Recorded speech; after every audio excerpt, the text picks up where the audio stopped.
Thank you very Kelvin, much. what does this mean to be a finalist on your first year being nominated?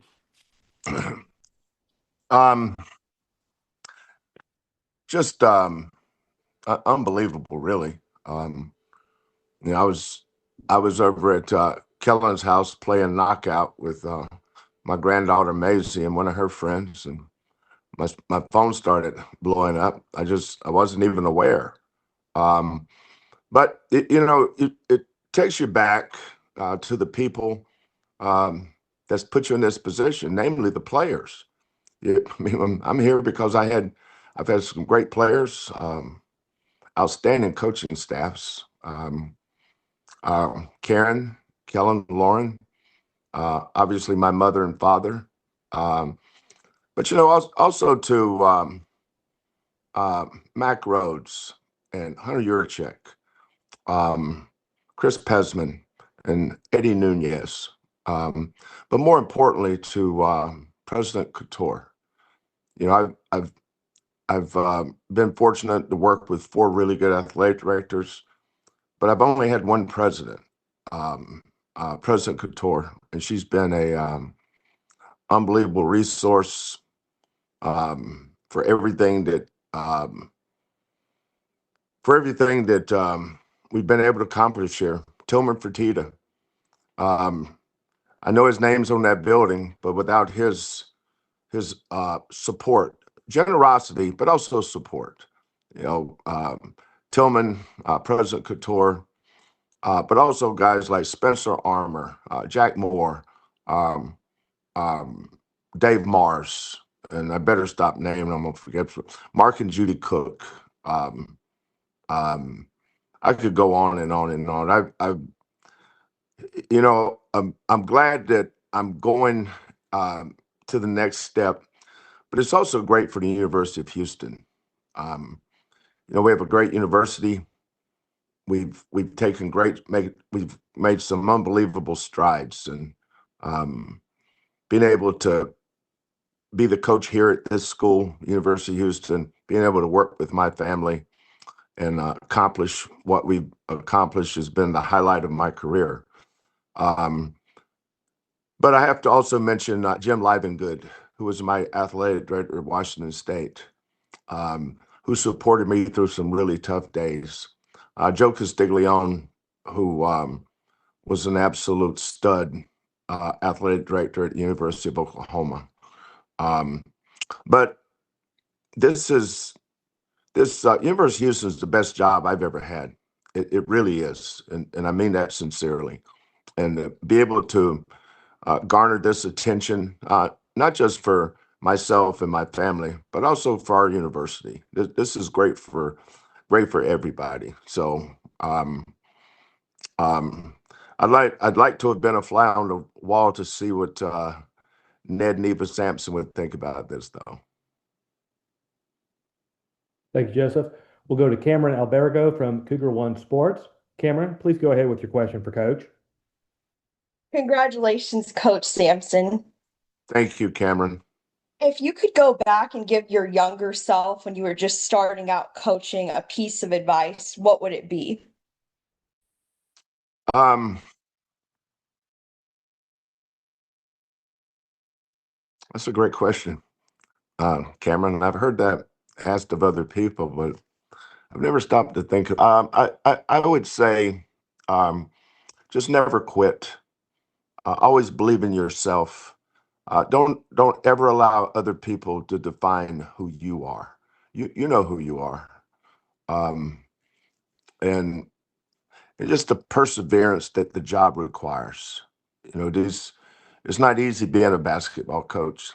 It's especially um, in this era. It is very difficult. But I thank God for giving me the um, passion uh, to do what I really enjoy doing. I really enjoy coaching. This is what I've always wanted to do. Um, I didn't know anything about fame or money when I started. I didn't get into it for any of that. That was never a thought. I just like coaching. I like coaching The 11-year-old girls at the recreation department had a basketball league, and on Saturdays I'd go over, and I think I was making about $1.60 an hour coaching 11-year-old girls. And I love doing that. I love coaching everywhere I've coached. There's so many people that help you along the way, and they're kind of the wings uh, that that you can't get there without help. Um, and I just think about our early days here and where we are now with our program, and um, we've got a new athletic director now in Eddie Nunez, and he's going to do great things for our university. President Couture has been an absolute um, huge asset for me and our program, and my staff, players, more importantly, the players. Emmanuel Sharp setting the school record last night. I went up on the plane and tapped him and gave him a fist bump last night, and told him that I loved him. I was proud of him, and that's why you get into coaching, is see your kids that you coach do good, move on in life, they become good husbands and fathers, and they have children, and you get to be part of that. But it's all about the relationships, and I've been very blessed to have relationships and still maintain those relationships from every school that I've coached at. Thank you, Cameron. We'll go to Terrence Harris with the Houston Defender. Terrence, Hey, please go ahead with Hey, your Coach. question, sir. Congratulations. Thank you, Terrence. Hey, I want to ask you, just when if ever did the Hall of Fame become a thought in your mind? I mean, was that a goal? I mean, is it something you ever thought about, or completely surprised? When you've had my path, Terrence, um, that would have been the furthest thing that I would think about. You know, I was excited when my father got put into the University of North Carolina Pembroke Hall of Fame, and then years later, I joined him in that Hall of Fame. I didn't think it got any better than that. And then Montana Tech Hall of Fame, and um, this summer I'm going to be in the North Carolina Hall of Fame, and but that's just a byproduct of success. Yeah. We've had a lot of success at every stop. Someone asked me one time, "Where's your favorite place?" And when you're a coach, your favorite places are where you won at. Kellen and Lauren were born in Butte, Montana. Montana Tech at the time was my favorite school I'd ever coached at, because we were young. I was young and dumb. I don't think I was a very good coach when I got to Montana Tech, but they took a chance on me, and it worked out for everybody. And then, success leads to other opportunities, and I've enjoyed coaching everywhere I've been. It's been a great journey, but it's hard to talk about yourself, Terrence, when you talk about the Naismith National Hall of Fame. I mean, that's Mount Everest. That's it.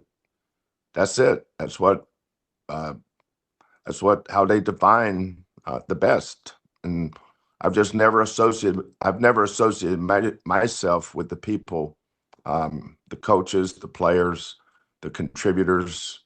I think the lessons I learned from George Raveling and John Thompson, Nolan Richardson, when I was a young coach, watching Dean Smith, what he did at University of North Carolina, this young guy from Chicago named Mike Krzyzewski, what he did at Duke, where I was from, and they it was almost a shining example of what greatness looked like. But you just toil away in anonymity, and you work, but you work for the passion because you love coaching and you love helping kids reach their goals and you have the chance to impact their lives. Hall of Fame, no, I would have never, ever thought that someone like me could ever be considered for something like that. Thanks, Coach. You're welcome. Thank you, Terrence. We'll go back to Joseph Duarte, please. Go ahead, Joseph. Kelvin, fortunately, you have many things to keep you busy for the next few months, but does the weight sort of also play into, finding out Final Four weekend in terms of, now I don't know if it's the anxiety of it, just kind of waiting to know, or the fact that you're just a first time on the ballot and you're a finalist, that's to you a huge step for now. Well, to be honest with you, Joseph, I didn't know about these next steps until I'm sure I read about it, but I don't think I've ever really paid attention to it. You know, I know that Bill Self, good friend of mine, John Calipari, good friend of mine, Pop, um, really good friend of mine. I've had so many friends, but I didn't know that there was a 10 finalists and then you have and then whoever makes it. I didn't know about that. But as far as the weight, I can't wait for practice tomorrow. Did you actually watch? Did you actually watch the show, Kelvin, tonight? I didn't even know the show was on. I mean, I didn't know. We were in Utah from Friday until Karen or Kellen, Lauren. They never mentioned it to me, so I didn't know that. I didn't know. Someone would have had to have told me. We left Friday, played Saturday night, bussed over to Salt Lake Sunday morning, and had a team party. Watched the Super Bowl together. Watched Kingston go crazy because of the Seattle Seahawks, and then tried to break the day up Monday. Played Tuesday night. Got in about 3:30 this morning, and we had a staff meeting early this afternoon. I didn't see Maisie and Kylan in a while, so I had to run by the grocery store and grab a couple of things, and then I went and played knockout with Maisie and one of her friends, and then my phone started blowing up. That's how I found out. I mean, Karen didn't even know. Thank you, Joseph. Are there any more questions for Coach Sampson? I don't see any hands raised. Is everybody good? Anybody Kelvin, else? you said it was the game knockout. Knockout. So whoever goes first, if you miss the person behind it, if he makes, you're out.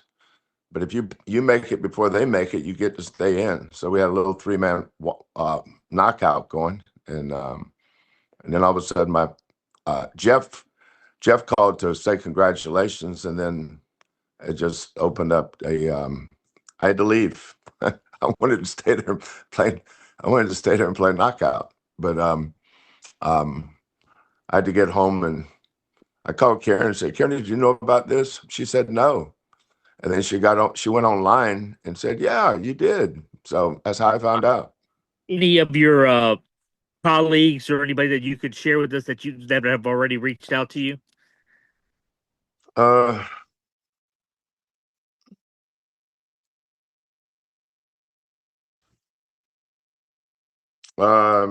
God, I mean, I'd have to scroll through them. Eddie Nunez just sent me a nice text, and Brett Yormark, and my old secretary in Oklahoma, and my staff, a bunch of my buddies from North Carolina and Oklahoma, all over. So it's nice. I mean, these things are just shared. It's an awesome honor just to be nominated, and if this is as far as it goes, then I'm blessed to have been this far. It's awesome, but I share this honor with so many people, especially University of Houston, because this is University of Houston is my school. This is where It's where I work.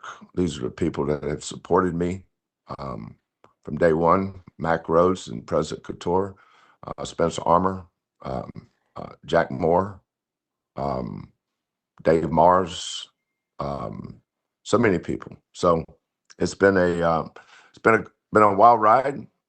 We got a big game coming up. More importantly, we got a big game coming up at 3 o'clock at Kansas State. Hope the Fertitta Center is packed and excited to support our team and get a big win on Saturday. That's the goal now. Thank you, Joseph. We'll go to Randy McElvoy with KPRC TV. Randy, please go ahead, sir. Thanks, Jeff. Congratulations, Kelvin. Well deserved. Thank you, Randy. Thank you, man. Quick question, and I just left Florida Center. I apologize if you've answered this, but the way the game has changed throughout your coaching career, some coaches may get complacent. You never have. You've always embraced how the game has changed and the learning aspect of it. What has that meant for you throughout your career to be willing to do that? Yeah, I've always been curious about the game. I've always enjoyed learning from other people. When we have our staff meetings every day, my assistants will start talking about something, and I learn from them. I learn from AAU coaches in the summer.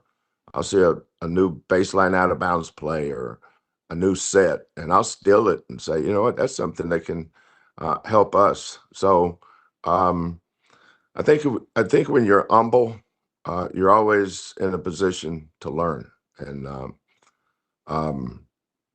I enjoy learning. I enjoy learning from other people. So whatever success comes my way, it's certainly a very shared success because I owe a lot to a lot of people. Thank you. Thank you, Randy. We've got time for a few more questions, everybody. We'll go to Greg Bailey with KTRK TV. Greg, please go ahead. Hey, Kelvin, congratulations, man. Thank you, Greg. I appreciate it. You mentioned Karen. She's been along for this whole ride. What does it mean to kind of share this moment with her and maybe hear it officially from her tonight? Yeah, I mean, she was an elementary school teacher, and we got married in the summer of 1979, and she gave up her teaching career. We rented the smallest U-Haul truck they had. I just remember they had a governor on it. You couldn't go over 55. And we drove from East Lansing to Michigan to get all our stuff out of our little married student housing apartment and took off for Montana. And that was in August of 1979. And here we are on February what is the date of the day? February 12th. What is the date of the day? Is that right? Today's the 11th. Yeah. So Wednesday, February 11th, 2026. And she's been there every step of the way. There's no way I would be where I am right now without her. She's seen a lot of ups and downs, but that's what's made this journey what it is. Being able to survive and advance and keep going, and I love her, but I'm proud of her. For going on this journey, all the places we've been, but I'm glad this is our last stop, because this I'm the head coach, but this is the Sampson family. Kellen and Lauren deserve a lot of credit for what's happened here at University of Houston, and Karen's kind of the rock that nobody sees or hears about, and she doesn't seek attention. She just kind of keeps everybody organized, keeps going about her way. But there's no way we could be doing this without her.